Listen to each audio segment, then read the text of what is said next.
You did? You'd better not cross his path. He's a teen-smoking alcoholic sociopath.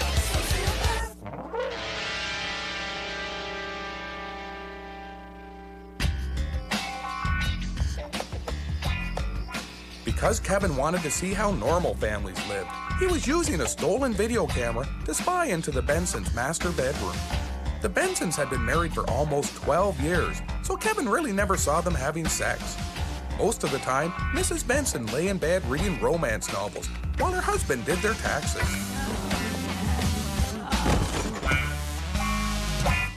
Hey boy, what the hell are you doing? Jesus, I think he's spying on them asshole Bensons. Let me see. Hey, he's just sitting around doing his taxes. Son of a bitch! He's claiming his dental expenses. What's wrong with that? I wouldn't have punched his goddamn teeth out in the first place if I thought I was doing him a favor. You ain't never gonna see no action over there, boy.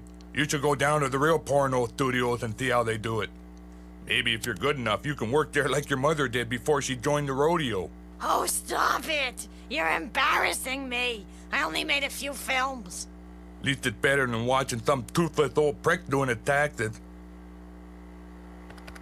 Hey, why don't you do something interesting over there, you arseholes? Speaking of taxes, you got a letter from the government last week. You've been using it as a coaster. What's it say? They want to know why you ain't filed a claim in 30 years. They're offering to drop by for a complimentary audit. Fucking tax cops is the worst cops there is. Them's the ones who got Al Capone and gave him syphilis. Kevin wasn't paying much attention. He figured the old man was probably right, and that he'd better learn a bit about the adult film industry if he was ever going to be happy and successful, like Larry Flynn. Holy sweet Jesus, Ma. We gotta find every receipt in the house. Use your head, you fat bastard. They don't give you no receipts when you shoplift. Where do you think you're going? Well, I was just going in to buy some porno. You know, the long weekend's coming up, so I thought I'd invite some friends over, throw back a few beers, and play some pornos. You know, cottage-type stuff. You filthy pig. Don't you know that pornography contributes to the violent objectification of women? How long must we wear the yoke of your beauty myth? How long must we... But you don't understand. I'm gay. I'm going to buy some gay porno. There's no women involved. Oh. Well, in that case, it's okay. Gay people are the only ones who are allowed to have pornography. Oh, well, that's very nice. Thank you.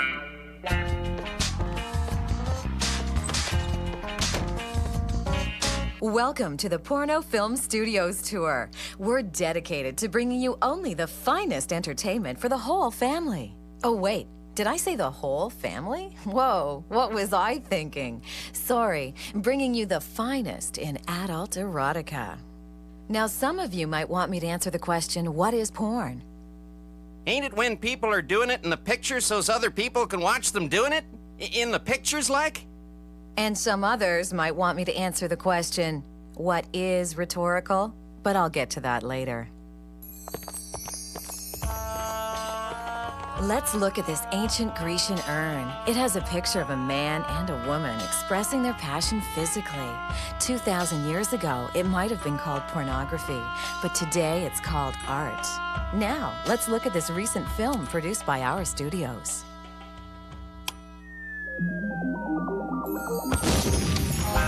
This darn nuclear war has wiped out humanity. I guess we better start doing some repopulating. Oh, now that's a heat-seeking missile. In 2,000 years, maybe this will be considered great art as well. Stop laughing. It could happen. Now, everyone climb aboard our magic bed, and we'll have a look behind the scenes at everything that goes on here at the studio. Oh, and don't forget to wear your safety goggles. You'll know why if it happens.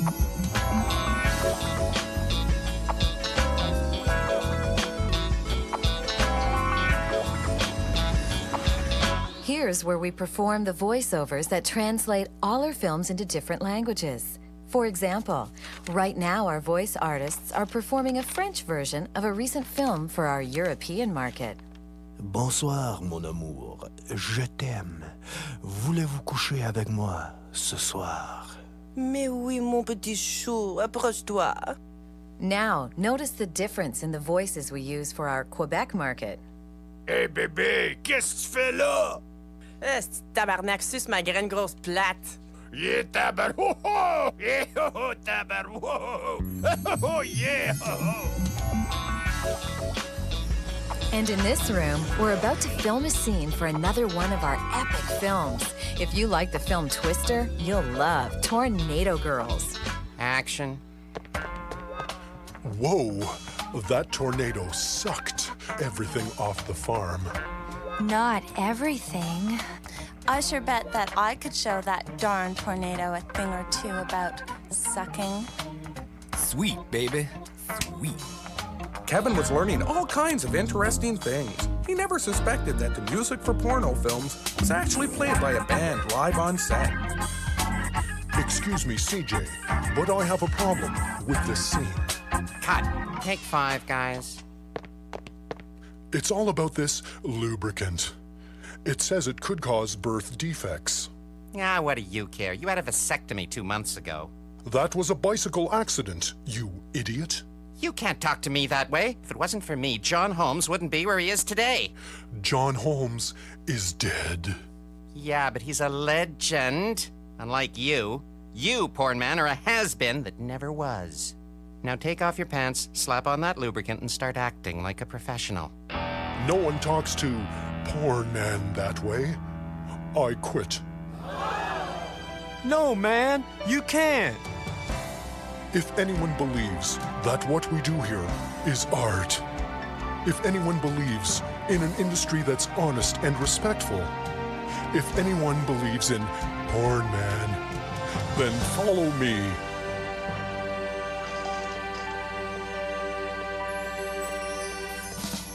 Thanks, kid. You won't be sorry.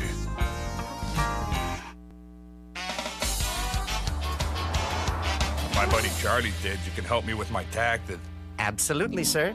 All I'm going to need is your T4s for the last 5 years, all your relevant receipts, a signed waiver allowing me to act on your behalf, and... I don't know what all that stuff means, but I ain't paid taxes in almost 30 years. Ain't got no T4s because I never worked more than a couple of days at a time. Besides, if they want my goddamn money so bad, let them figure out how much I owe them. The government believes the indignity of you doing it yourself helps keep you in your place.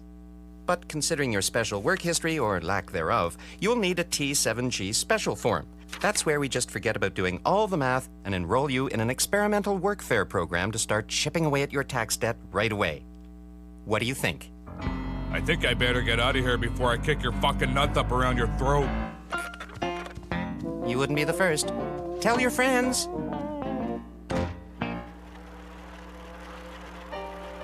When I was a little boy, I used to dream of being like Clint Eastwood. Walking into a saloon, just a killing and a rubbing out all the bad guys. Well, here I am. I've done a lot of rubbing, but no killing. Kevin told Porn Man to stop being such a big suck. He explained that with his management, they could make their own movies and clean up a nice chunk of change. No more movies, Kevin. I need to prove there's more to Porn Man than just a slight genetic abnormality. I'm going legitimate. I want to sing and act. I want to make people laugh and dance. The next time I drop my pants, it will be for art. Kevin hadn't counted on this. He didn't quite cotton to the idea of busting his hump, trying to get work for a washed-up porn star who refused to do the deed. Don't worry, Kevin. This guy's even dumber than your old man. He can still make us some money. We'll take the receipts and haul ass out of town. Alan's idea sounded a bit crazy, but Kevin thought that maybe one of the many bartenders he knew might just give Porn Man a chance. Kevin figured he had nothing to lose, mostly because he dropped out of school, didn't have a job, and didn't much care for hanging around his house listening to his parents. Okay, Afroman, this is your first time as a solo performer. Do you think you can handle it? I'll try, but I'm used to working as a two-man team, and I don't... Action! Man, these buns sure are hot. I said, man, these buns sure are hot. Normally, this is where Pornman tells me how he's gonna frost my buns. Cut! Here's your pink slip, Afroman. Your history. Hit the bricks. Man, that slip sure is pink. I said, get out! Kevin had to admit that his hallucinated imaginary friend Alan wasn't so crazy after all. After only a couple of weeks, Pornman's legitimate career was going great, and he'd snagged him all kinds of appearances. We're live in 5, 4, 3, 2. Don't forget to tune in to News 9 at 10 on 11 for all your up-to-the-minute news coverage. Plus, meet our new sportscaster, Pornman. That's right, Shauna. If you're looking for a man who can handle foul balls when he's going low and inside, I'm your man. Oh, Pornman, you're irrepressible. We'll also have a lighthearted look at teen suicide, and then JJ goes to clown school. And don't forget our happy birthday report. That's right, Shauna.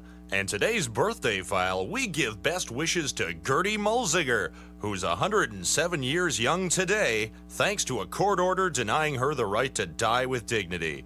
Happy birthday, Gertie. Shauna? That's all coming up tonight on News 11 at 10 on 3. Kevin even landed him a few gigs at a local pub as a lounge singer, mostly because Kevin had pictures of the bartender keeping time with his mom the last time the old man was in the joint.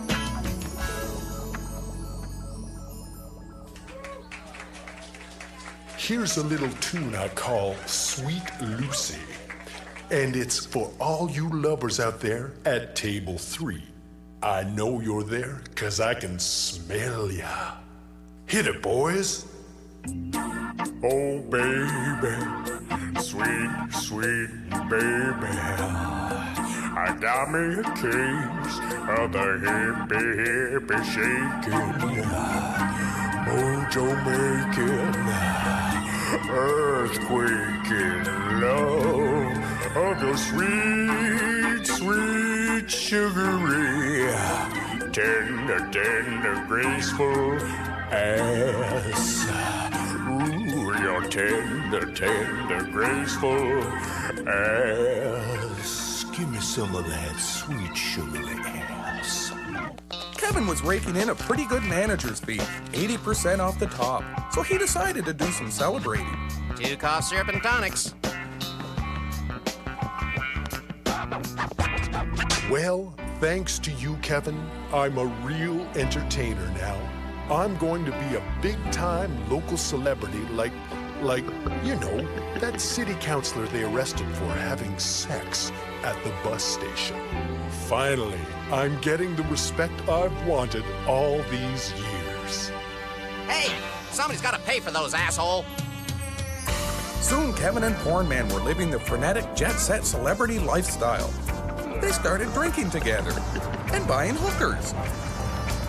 They even ate at fast food drive-thrus every night. This was about the time Kevin realized his life really hadn't changed that much from before. You want creamy thick? I want something thick and creamy. What? That boys. You say you want a thick, creamy chocolate shake? You sound familiar. You're giving me the shakes just listening to ya. What size would you like, sir? What else? Supersized. Pornman! Afroman? I never thought I'd see you again.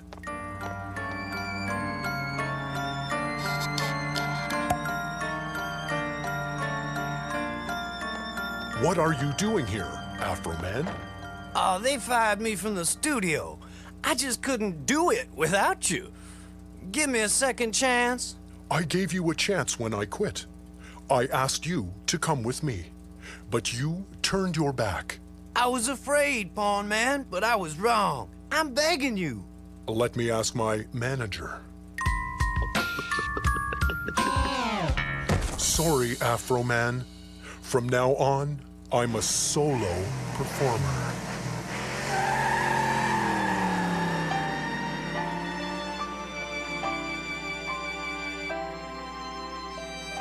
Man, these buns sure are hot. Maybe they just need a bit of... Oh, never mind. Soon Kevin was so wasted, he couldn't distinguish fantasy from reality, which wasn't unusual, except for some reason, Alan the Magic Goose didn't seem to be enjoying the ride. You and me's got a creative difference. We got as much as we're gonna get out of this old porn man, dude. Time to take the profit and cut out. Kevin thought that was a pretty piss-poor attitude, especially since managing Porn Man was Alan's idea in the first place. Do not ever question the authority of Alan the Magic Goose. When Kevin finally woke up, he got a bit paranoid. Something in the air really stank, and he wondered if he'd thrown up on himself again. As it turned out, it was just his old man slapping on some of his best mail-order cologne. Gotta practice looking respectable for the auditor. If it's a woman, I got no problem because she won't be able to resist me. Gotta go now. I gotta get some receipts from the hookers. Kevin, it's my big break. My first audition in community theater came through, and I have a huge part. Kevin said he'd already seen Porn Man's huge part and asked to hear more about the play. It was true. Porn Man had snagged a part in the community theater production of the famous stage musical Hair. Kevin pointed out that this musical had nudity in it. I know, but this is different. This time, I'm taking off my clothes for art. We're very excited to be doing Hair. Such a radical production. So much youthful hubris. Now, you do understand that this is a fully clothed version of the play. But Hair is supposed to have a lot of nudity in it. That's the way the script was written. Yes, well, you obviously haven't read the small print on your contract, have you?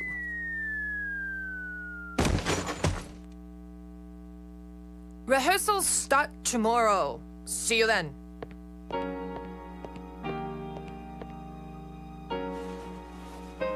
Kevin, I think I'm having an artistic conflict. If I don't take my clothes off, I won't be respecting the artistic integrity of the script. To strip or not to strip? That is the question. Things weren't going so well for Percy either. It turned out the auditor they sent to review his case was a man, so he had to turn to Plan B. I'd like to enter these beer bottle caps as proof of entertainment expenses. We can't accept these. What are you talking about? You can't treat me like this. I did military service for this fucking country. Yes, you served for exactly one morning before assaulting a drill sergeant and looting prescription narcotics from the infirmary. Oh, you got all that, huh? People leave little paper trails everywhere these days, Mr. Spencer. And now, thanks to the internet, we can even find out when you bought your last pair of underpants on March 2nd, 1979. It ain't underwear. It's called Wonderwear. Each pair has a different superhero on it. Bet you can't guess which one I got. It's Captain Destructor! Mr. Spencer, I don't want to upset you, but I believe you're looking at a lengthy prison term, but perhaps we could work something out. After all, I have to admit, your overpowering cologne is pretty hard to resist, and those underpants do show you might have, shall we say, alternate means of compensation. What are you saying? Shazam. It occurred to Percy that the auditor was getting fruity.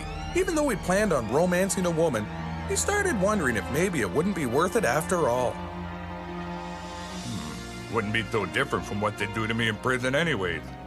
Don't do it, Percy. Holy fuck, it's Al Capone. They gave me the syphilis. You're right, Al. These fucking sons of bitches ain't gonna give me no syphilis. Yeah, I got some income for you to declare. It was the day of the big premiere, and everyone who was anyone in the Catholic Teachers Association was there. Ladies and gentlemen, as the president of the Catholic Association of Teachers and Anal Retentives for Acting. I'm proud to present this hippie filth about pot-smoking peaceniks and how Richard Nixon fixed their little wagons. The show's a sellout. We've been wanting to cut the balls off this musical for years. Now it's happened. Thank you, Porn Man. What kind of musical is this? This is supposed to be Hair. Those kids don't look like hippies, and you cut out all the stuff about the Vietnam War. My uncle died over there. So sad, so sad. But never mind that now. Just get out there. It's time for your big opener. You must be a very proud manager, Mr. Spencer. Performance art. How compelling. I think it's time to let the sunshine in. To the surprise of everyone, the only opening they were going to see was Porn Man's zipper. And he dropped his drawers and reminded the crowd what the Summer of Love was really all about. I ain't seen a tallywhacker that big since Milton Berle whipped it out at the Friars Club. There is no God. Porn Man, you were brilliant. Afroman, I was a fool. The legitimate theater is just as slimy as our movies. Let's go home. What did I tell you? This puppy couldn't go the distance. Now, let's make like Jimmy Hoffa and disappear. As usual, Alan was right.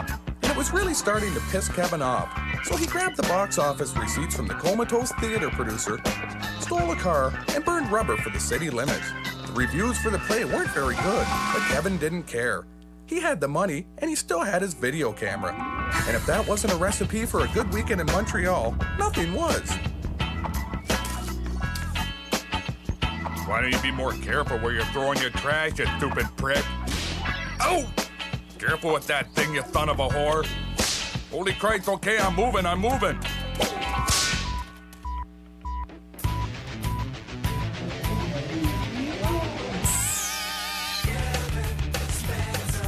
Something's wrong with that kid.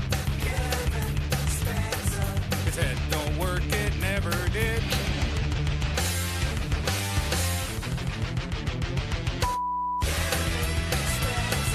You better not cross his path. He's a chain-smoking alcoholic sociopath. Hey bébé, qu'est-ce que tu fais là? Tabarnak, suce ma graine grosse plate.